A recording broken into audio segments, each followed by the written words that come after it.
এই গল্পটির পরিচ্ছেদ সংখ্যা কিন্তু 3টি। এই গল্পে যে চরিত্রগুলোকে আমরা পাই, তর্করত্ন ঠাকুর পাই যিনি পুরোহিত, গফুরজোলাকে পাই আমরা, মহেশকে পাই, আমিনাকে পাই, গফুরের মা মরা মেয়ে আমিনা যার বয়স বছর 10। এছাড়া পাই মানিক ঘোষকে যে গোব্রাহ্মণ ভক্তি তার এই অঞ্চলে বিখ্যাত, পাই শিবচরণবাবুকে জমিদার, এবং বংশী নামে কিন্তু আরেকজনকে আমরা পাই দোকানদার। ঠিক আছে, 3টি পরিচ্ছেদের মধ্যে প্রথম পরিচ্ছেদে পাচ্ছি আমরা গ্রামের নাম পাচ্ছি যে কাশীপুর, সেটা হিন্দু প্রধান গ্রাম, এবং জমিদার হচ্ছে ব্রাহ্মণ। গ্রাম ছোট, জমিদার আরও ছোট, তবু দাপটে তার প্রজারা টু শব্দ করিতে পারে না, এমনই প্রতাপ। ঠিক আছে, এমনই প্রতাপ সেই হচ্ছে জমিদারের। বৈশাখ মাসে জমিদার শিবচরণবাবুর ছোটো ছেলের জন্মতিথি পুজো। ঠিক আছে, জন্মতিথিতে যে পুজো হচ্ছে সেই পূজার কথা কিন্তু এখানে বলা আছে। বৈশাখ মাসের শেষের দিকে কিন্তু এটা হচ্ছে। এই জন্মতিথির ব্যাপারটাকে কিন্তু একটু মাথায় রাখতে হবে। গ্রামের সীমানায় পথের ধারে গফুরজোলার বাড়ি, একদম পথের ধারে কিন্তু গফুরজোলার বাড়ি। তার মাটির প্রাচীর পড়িয়া গিয়া প্রাঙ্গণ আসিয়া পথে মিশিয়াছে, এবং অন্তঃপুরের লজ্জা সম্ভ্রম প্রতীকের করুণায় আত্মসমর্পণ করিয়া নিশ্চিন্ত হইয়াছে। এই যে লাইনটা খুব গুরুত্বপূর্ণ লাইন, আমরা যদি হচ্ছে ইয়েতে দেখি, মানে গল্পের মধ্যে, তো এই লাইনটাকে কিন্তু আমাদের সেজন্য মাথায় রাখতে হবে। পথের ধারে ছিল পিটালি গাছ, আর ভাঙা প্রাচীরের গায়ে ছিল বাবলা গাছ, আর এই বাবলা গাছের গায়েই কিন্তু ষাঁড় বাঁধা ছিল। ঠিক আছে, মহেশ নামক ষাঁড়টা বাঁধা ছিল বাবলা গাছে, এটা কিন্তু আমাদের মাথায় রাখতে হবে। তার মুখখানা রাগে ও রৌদ্রের ঝাঁঝে রক্তবর্ণ, ও এই যে তার কার মুখ মতো ধান গফুরকে দিয়েছিল, কত মানে যে ধানটা তাকে গফুরকে দেওয়া হয়েছিল সেটি দিয়ে কত মাস গফুরের চলবে? মাস 2 চলবে। গফুর তর্করত্নের কাছে কাহন 2 খড় ধার চেয়েছিল। তর্করত্নের কাছে কতখানি মানে খড় ধার চেয়েছিল? কাহন 2 খড়। তর্করত্নের ঘরে 4 খড়ের গাধা। কত করে খড়ের গাধা ছিল?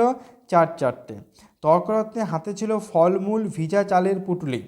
তর্করত্নের হাতে কী ছিল সেটাও কিন্তু আমায় জানতে হবে।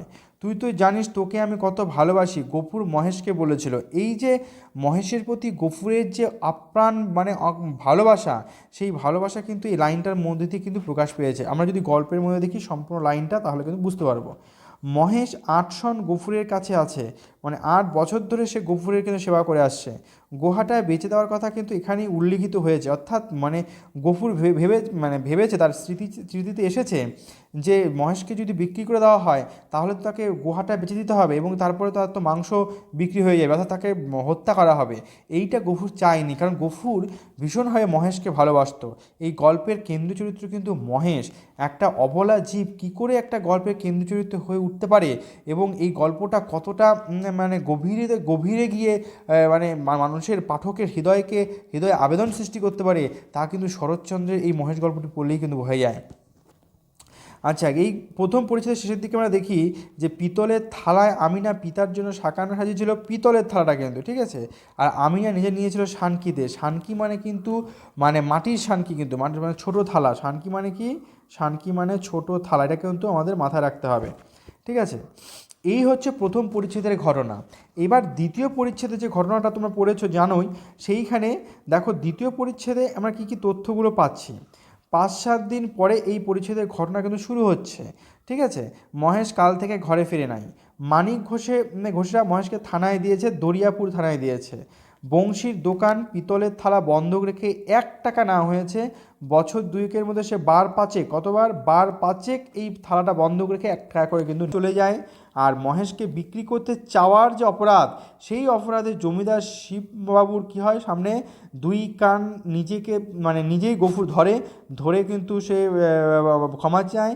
আবার প্রাঙ্গণের একদিক থেকে আরেক দিক পর্যন্ত সে কিন্তু নাক খত দেয়। ঠিক আছে, গফুর জেদি এবং বদমেজাজি প্রতিবেশীর কাছে ফ্যান চেয়ে এনে মহেশকে খাইয়েছিল, অর্থাৎ 1 মাস বা 1 মাসের একটু বেশি সময়কালের ঘটনা এটা। গফুরের পরের দুয়ারে জন্মজুর খাটার কোনো রকম অভ্যাস কিন্তু গফুরের ছিল না, অর্থাৎ সে জন্মজুর খাটা, সে কিন্তু খাঁটি চাষা, সে জমি চাষ করতো। মাত্র 4-5 মানে দিন 4-5 গফুরের জ্বর থেমেছে। এতদিন জ্বর ছিল, কিন্তু জ্বর থামলো, তার দেহ দুর্বল এবং শ্রান্ত। এই গ্রামে, গফুর যে গ্রামে বাস করে, সেই গ্রামে 2-3টা পুষ্করিণী আছে, কিন্তু শুষ্ক, এত গরম, বৃষ্টি হচ্ছে না অনেকদিন ধরে, ফলে শুষ্ক। শিবচরণ বাবুর খিড়কির পুকুরের জল সাধারণ মানুষ পায় না, জমিদার মানুষের পুকুর, হ্যাঁ, সেই জল সাধারণ মানুষ কিন্তু দেওয়া হয় না। ঠিক আছে। এবং বিভিন্ন জায়গায় একটু গর্ত খুলে যে সমস্ত ছোটোখাটো নানা রকম তৈরি করা হয়েছে সেখানে যে জল ওঠে, সেই জলেও কিন্তু মানে গফুরের মতো মুসলমানদের মানে ভিন্ন জাত বলে তাদেরকে আলাদা করে রাখা হতো। ওইখানে জল তুলতে তারা পারতো না। যদি কেউ দয়া দাক্ষিণ্য করে তাকে জল দিত গফুরের মেয়ে আমিনাকে, তাহলেই সে সেই জলটা আনতে পারতো। সেই জল পায়নি বলে জলের তেষ্টা 10 তেষ্টা লেগেছিলো গফুরের, আমিনা সে জল নিয়ে আসেনি। গফুর বুঝতে পেরেছিল যেটা আমিনার দোষ না, কিন্তু রাগের মাথায় মানে অনেক রোদের মধ্যে থেকে এসেছে তো কাজের সন্ধানে গিয়ে, কিন্তু কাজ পায়নি। রাগের মাথায় যখন তার মেয়ে আমিনাকে চড় মেরেছিল। আমিনা যখন জল আনতে চলে গেল, তো জল নিয়ে যখন আসলো, তখন আবার সেই যে আমাদের মহেশ, সেই মহেশের কিন্তু জল তেষ্টা পেয়েছিল, সে কিন্তু আমিনাকে ধাক্কা মেরে ফেলে দেয় এবং মাটির কলসিটা কিন্তু ভেঙে যায় এবং সেই ভাঙা কলসির জল কিন্তু মহেশ পান করছিল। এবং সেটা দেখে খুব রাগান্বিত হয়ে গফুর কিন্তু মহেশকে লাঙলের বাড়ি মেরেছিল। এই লাঙলের ফলা দিয়ে তার মাথায় আঘাত করে এবং তাতেই কিন্তু মহেশ কিন্তু মারা যায়। এই যে মহেশ মারা গেল, আর এখানেই কিন্তু গল্পের কিন্তু ক্লাইম্যাক্স, ছোটো গল্পের যে ক্লাইম্যাক্স থাকে আমি সবাই পড়তেই জানি, এখানেই কিন্তু গল্পের ক্লাইম্যাক্সটা কিন্তু ঘটে যায়।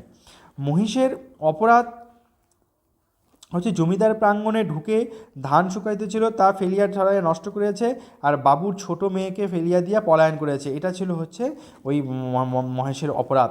ঠিক আছে। ঘণ্টা যে যে মাস মহেশ গল্পটি শুরু হয়েছিল, বৈশাখ মাস, বৈশাখ মাসের শেষের দিকে। গফুর জেলার মেয়ের নাম কি আমরা সকল জানি, আমিনা, অনেকবার পেলাম আমরা। আমিনার বয়স কত? 10 বছর, এটাও আমরা পেলাম।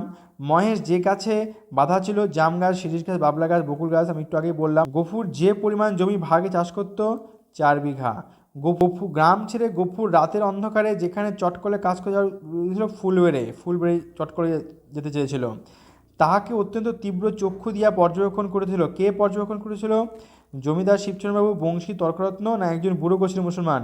অবশ্যই একজন বুড়ো গোছের মুসলমান। এটা কোনটা বলো তো? ওই তাহাকে অত্যন্ত তীব্র চক্ষু দিয়া পর্যবেক্ষণ করতেছিল। কে পর্যবেক্ষণ? তাহাকে বলতে কাকে? এখানে তাহাকে বলতে কিন্তু সেই মহেশকে, একজন বুড়ো গোছের মুসলমান পর্যবেক্ষণ করছিল যে তাকে কিনবে, সেই প্রসঙ্গের কথা কিন্তু এই লাইনটাতে তুলে ধরেছে। অর্থাৎ লাইন ধরে ধরেও কিন্তু প্রশ্ন আসলে আমাদের কিন্তু একটু অসুবিধা হতে পারে। গল্প সহজ, গল্প পড়তে হওয়াও লাগবে, কিন্তু প্রত্যেকটা লাইনকে কিন্তু খুব মানে সূক্ষ্মভাবে দেখে এটা কিন্তু পড়তে হবে। ঠিক আছে।